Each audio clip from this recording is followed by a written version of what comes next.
তদন্তকারী সংস্থা আমরা এবং এই পয়েন্টটা আমরা আদালতে রেখেছি। তদন্তকারী সংস্থা নিশ্চয়ই এটাকে সুন্দর করে সবার সামনে প্রেজেন্ট করবে, খুব শিগগিরই বিষয়টা জানাবে।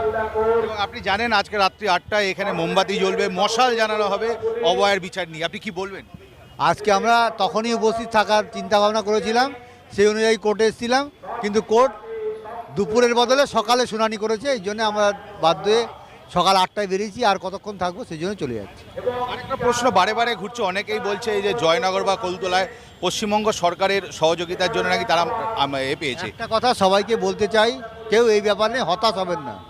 জয়নগরে যে অপরাধ করেছে সে ছিল একজন সামান্য ভ্যান চালক, 6 টাকা 6.5 টাকার জিনিস বিক্রি করে ঘুরে ঘুরে বিক্রি করতো।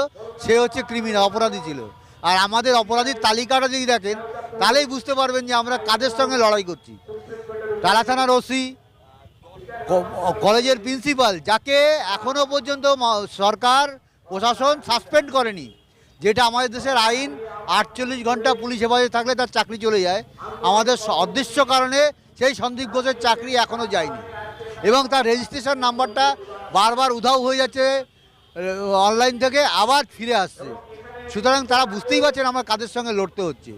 পুরোটা সিস্টেমের বিরুদ্ধে, এই সরকারি সিস্টেমের বিরুদ্ধে আমাদের লড়তে হচ্ছে।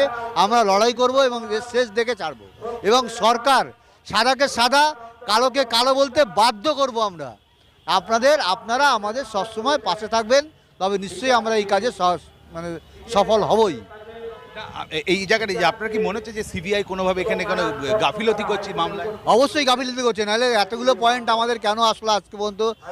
4 মাস পরেও, 4 মাস কি 5 মাস প্রায় হতে চললো,